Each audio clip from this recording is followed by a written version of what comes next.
Hello student, एक बार फिर स्वागत है आपका हमारे YouTube channel brilliant brain with Lokesh sir में। स्टूडेंट, इस वीडियो में हम लोग क्लास 10 के अध्याय 6 का जय प्रक्रम का वीडियो नंबर 4 लेकर आए हैं। स्टूडेंट, इसमें हम लोग विटामिन टॉपिक पर डिस्कस करेंगे। स्टूडेंट, आओ समझते हैं कि विटामिन क्या चीजें क्या है और ये हमारे लिए कितना इम्पोर्टेंट है। स्टूडेंट, सबसे पहले समझते हैं कि विटामिन की खोज किसने किया। तो स्टूडेंट, विटामिन की खोज हॉपकिंस नामक वैज्ञानिक ने तथा विटामिन शब्द का प्रयोग फुंक नामक वैज्ञानिक ने 1911 में किया था। स्टूडेंट, विटामिन हमारे शरीर में प्रतिरक्षा हमारे शरीर को प्रतिरक्षा प्रदान करने का काम करती है और इनकी कमी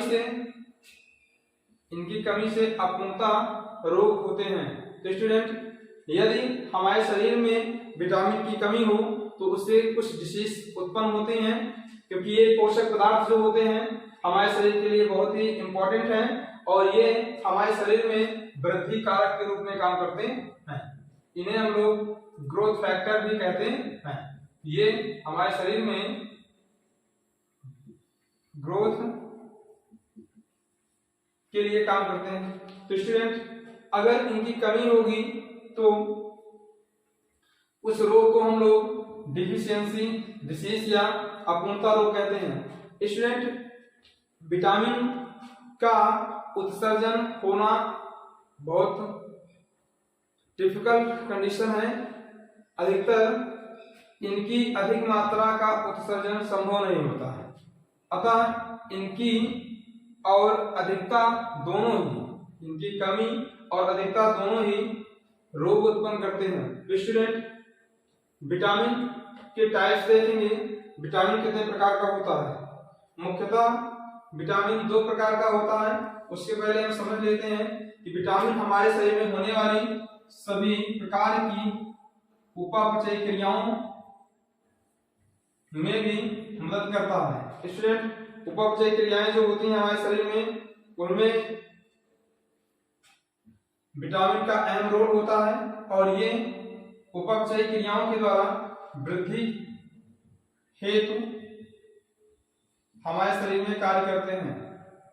तो स्टूडेंट, आगे चलते हैं, हम समझेंगे विटामिन के प्रकार।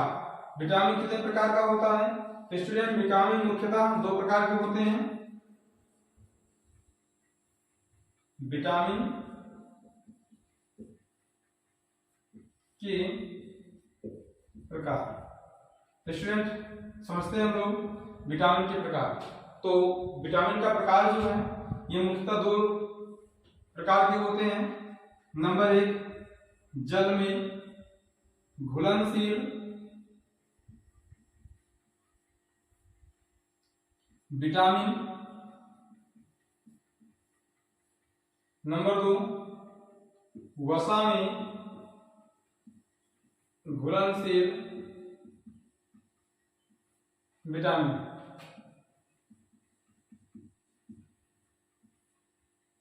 तो मुख्यतः हमारे शरीर में पाई जाने वाली ये 2 प्रकार के विटामिन हैं। एक वाटर सॉल्युबल विटामिन और दूसरी फैट सॉल्युबल विटामिन।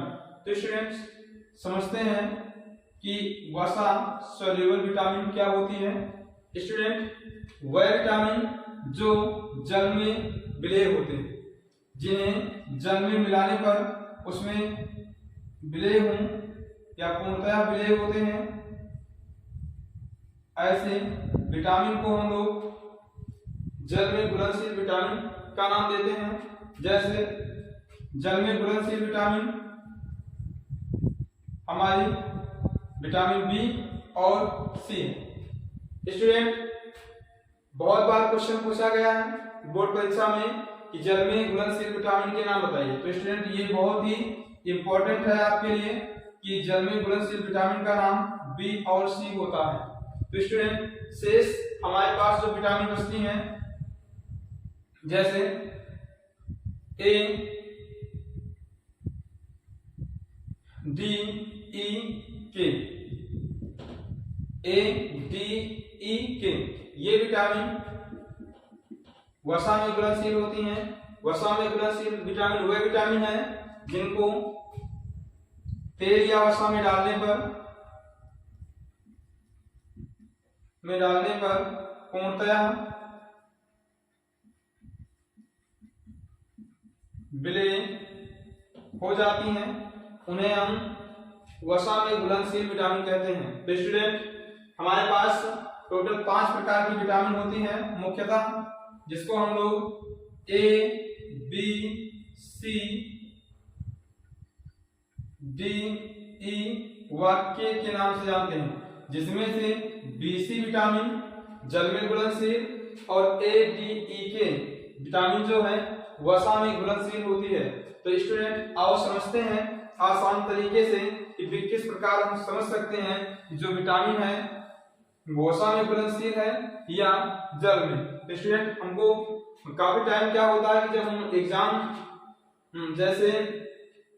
में बैठते हैं तो हमें कंफ्यूजन हो जाता है, हम लोग भूल जाते हैं कि विटामिन बी सी या शेष जो विटामिन है उनमें कौन सा वसा में घुलनशील है और कौन सा जल में घुलनशील है। तो उसके लिए एक इम्पोर्टेंट तरीका मैं आपको दे देता हूं, जैसे कि हम विटामिन के, ई, डी और ए का प्रयोग करके एक शब्द बनाते हैं कीड़ा। क्या बनाएंगे? कीड़ा। और मैंने यहां 2 पात्र ले लिया और एक पात्र यहां,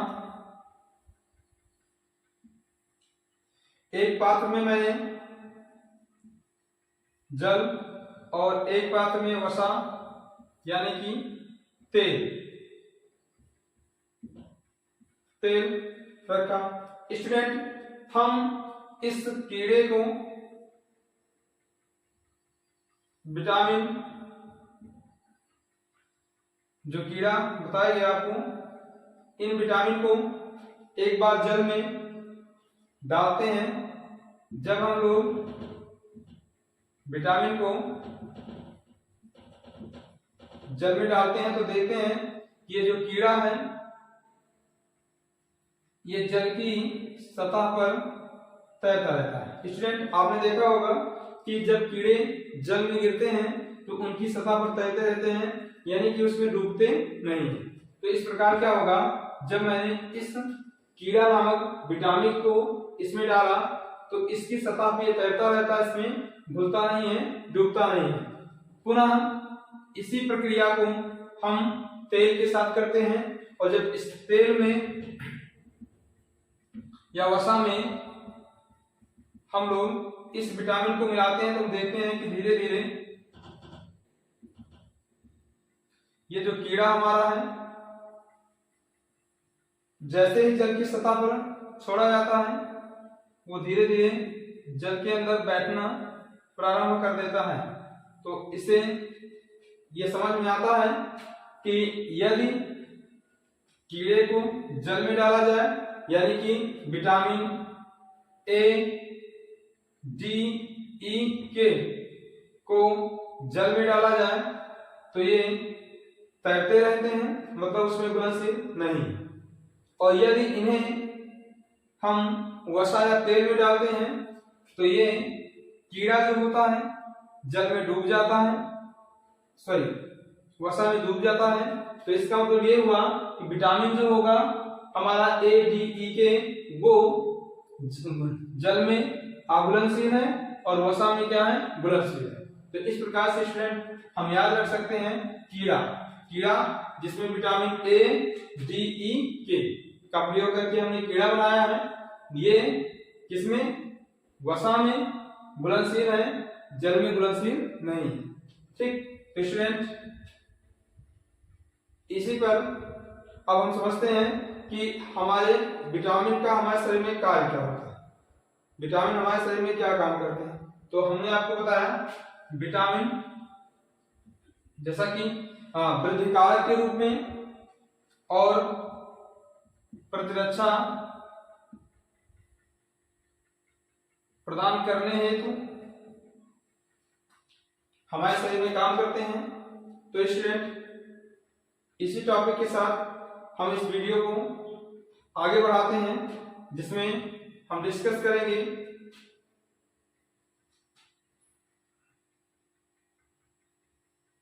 वसा को। तो स्टूडेंट आगे हम बात करते हैं वसा पर। वसा हमारा क्या होता है स्टूडेंट? वसा जिसे हम लोग फैट के नाम से जानते हैं। स्टूडेंट वसा जो है यह भी एक जटिल कार्बनिक पदार्थ है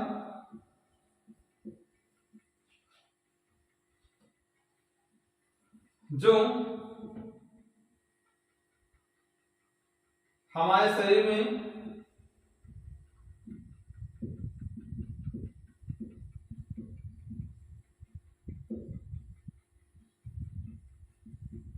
ऊर्जा हेतु पाया जाता है।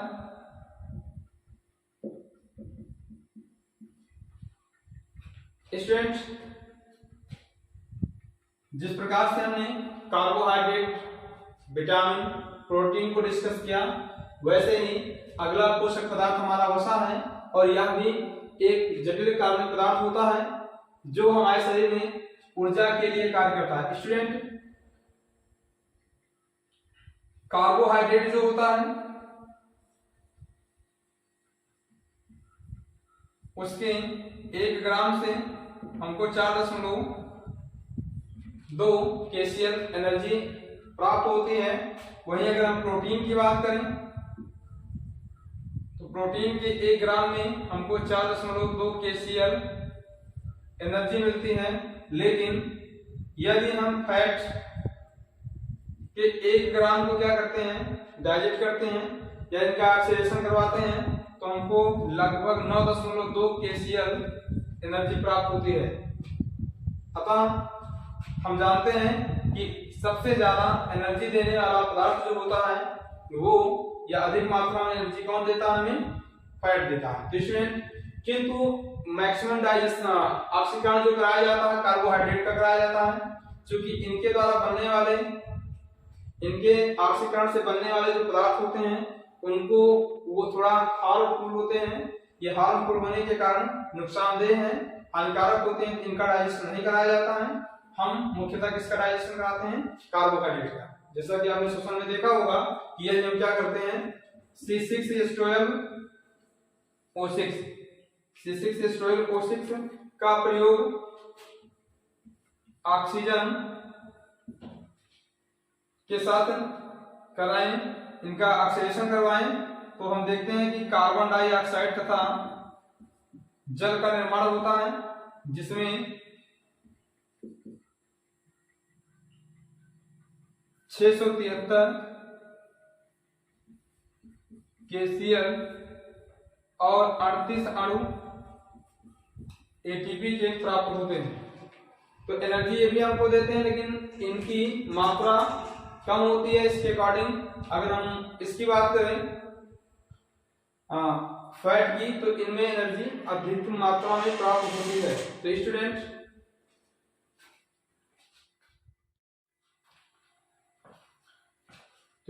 ये कार्बन वसा जो होता है हमारा, कार्बन, हाइड्रोजन और ऑक्सीजन का असंतृप्त यौगिक है।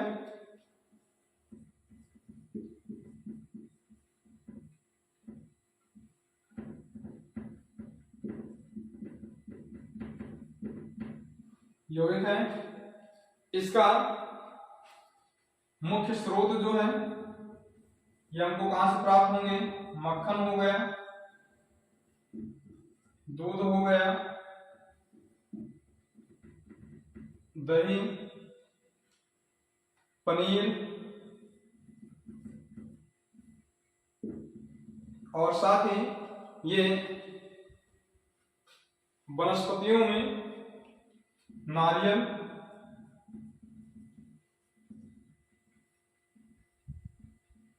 हो गया, मूंगफली,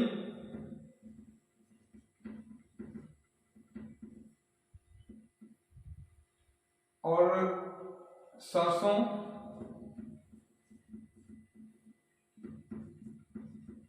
तिल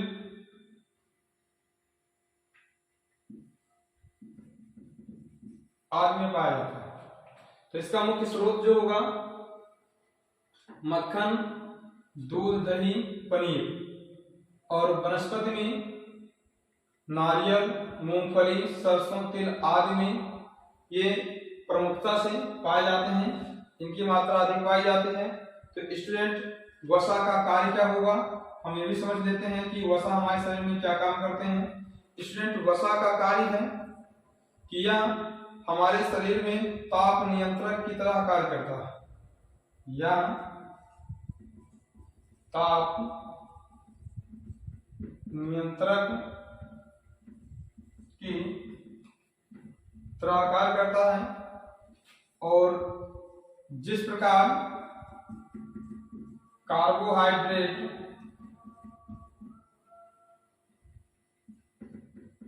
हमें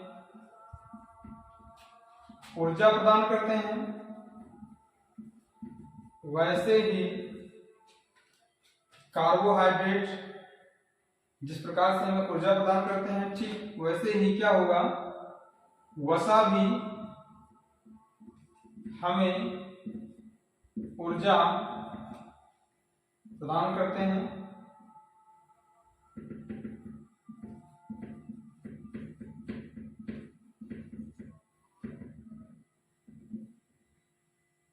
वैसे ही वसा भी हमें ऊर्जा प्रदान करते हैं।